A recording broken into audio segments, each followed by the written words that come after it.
All right, blessings, blessings, blessings on a Saturday. Today is May the 23rd. And I heard something this morning, and it was talking about the pipeline and how, how our melanated people, our people, are designed to go down this pipeline, in which the pipeline is incarceration. This education that they're teaching, and when I'm on a roll or whatever, and I have a thought, and I'm saying to myself, because of these feelings that I'm feeling too, but because we have been taught to,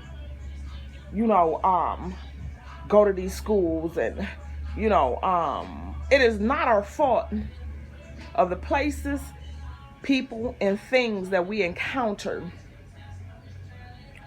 because people come in our lives for a reason, season, or lifetime.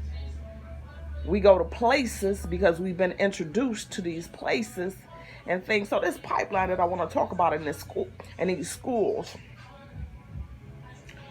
First and foremost, if you all remember too, on my video, probably 2-3 of one of my beginning videos, I had spoke that I got a call from my son's teacher, and they always calling me about my son is walking around the hallway, hasn't done anything, hasn't been in any fights, hasn't anything like that. But then again, I start to realize you're calling me about my son, and then when you talk to him and you approach him, and then my son, because I don't know how my son is, my son is, he respect, his elders and people that are older than him too, but he also has a voice and a mind to ask questions. And see, in this world, you are not able, or they don't want you to ask questions. They just want you to do as I say. And which, that's like a catch-22 too, because it's all in how a person tells you how to do something. But I'm getting off track here too. And I'm talking about this pipeline that I heard something too. And I want y'all to go and watch Ayana Fix My Life, about the two young men that were going down the wrong road, and because their mother had died, and they was giving the father a hard time, and it woke me up out of my sleep this morning. And I told you, it was like I needed to hear this myself, because I have some similarities like that with all three of my sons that I'm going through, and for the life of me, for this whole year, and last year too, and it, and I was saying, I didn't raise these kids. What has happened? What has happened with my sons? And what did they go? Where did I go wrong? I know that, and when I say this, they're the other parts that made them, they're not in their lives, and yes, I had to deal with some of these things. Why do you keep picking these type of people? Why have I, listen, my kids, that was almost 27 years ago, 20 years ago, and 17 years ago, and I have not been in a relationship like that, because I had to raise my son, and I want to have a fourth man. Okay, so as one vessel, we have to take on all of these issues from we got 3 entities. That ain't even included these so-called friends out here, these family members that ain't really in your life. All they want to do is gather information so they can go run tell that to the next family member or anybody that will listen. Okay, you got to watch people. You do, and I thought I've been careful, but I'm also letting people in, because I'm always trying to help my people, always trying to help my sons. And let me tell you something about the spirit of you, because you got the spirit of giving. And when that thing is up on you, and you are like this, you have a lot of body snatchers. They ain't coming in your life because they, I want to see how you doing. I love you so much. No, they coming in to see what you doing and what you could do for them. Again, because they know you like this. Stop doing this to these people. Stop allowing these people so that you will be put in a position so that they can take from you. Because I trust and believe they ain't going to give you the same thing that you're giving them. Trust that. I've had that experience. And I do certain things just to see again if what I'm thinking is the truth. Okay? So, on this episode with these kids, and the boy said he had been shot and his hoodie had the holes in it. And, you know, when you look at him or whatever, I'm not trying to judge the young man by his looks or whatever. You can tell them ones, even with my son or whatever. And then Ayana, and she got another guest on there. I can't remember the man's name, but Ayana said, is this the dumb age? Because, I mean, I be wanting to know, too. When people see all of this stuff that's going on in the world today and they look at it and it's horrific, and every time you turn on, you know what I'm saying, the TV, or every time you watch something on social media and the newspaper it ain't nothing good on there. Nothing. It is always glorifying what's going on in the world, but it's getting worse. And it ain't like it ain't here. And then you say, yeah, I used to say, well, I'll be out the way, so, you know. No, but I got people. I got my sons that I got to worry about here. And guess what? I can't keep them wrapped up. I can't keep them under my bosom anymore. You got to go out and you got to experience this thing too. I don't want you to be so fearful or afraid, because my kids, my sons, they like that. They going to do what they want to do anyway. No matter if I tell them no matter if I tell them, or then some of them will listen. You know what I'm saying? And they be like, "Man, you think it's not a good time to go out?"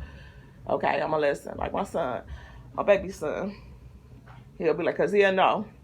He know, you know.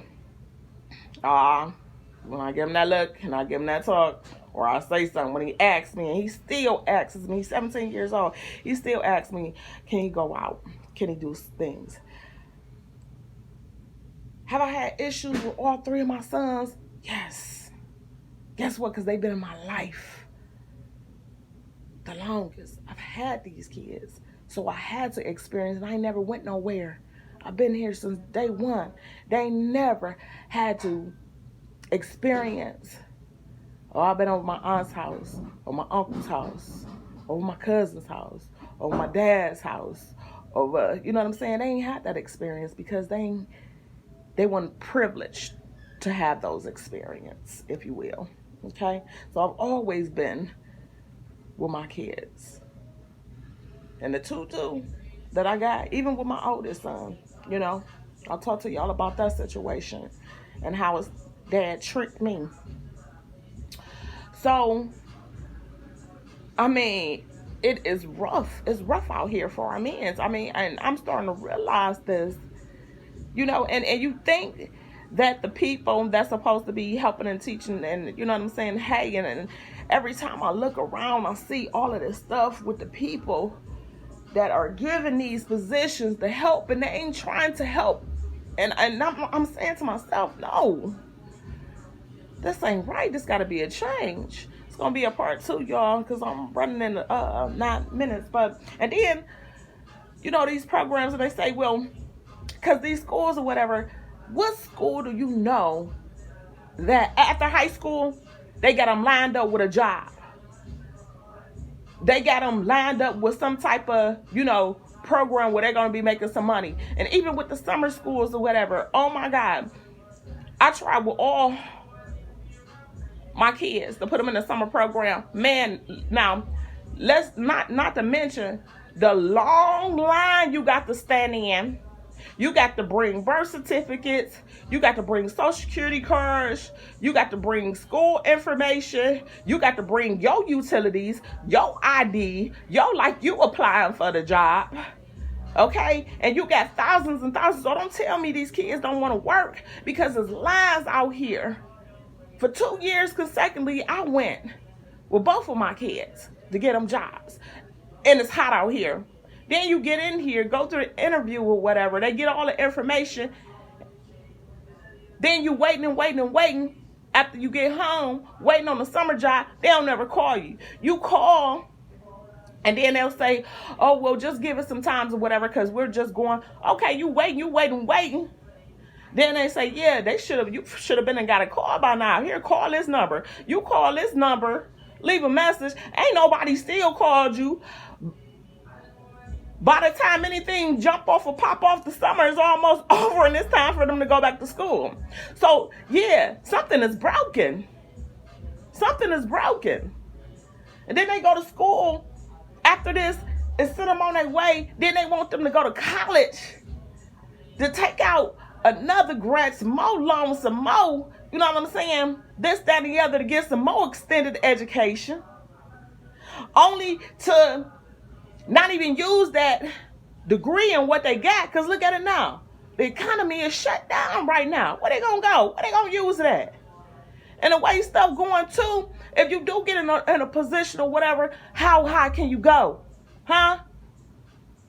Is anybody gonna let you get higher than them? Or is you gonna stay in a certain bracket? I wanna know.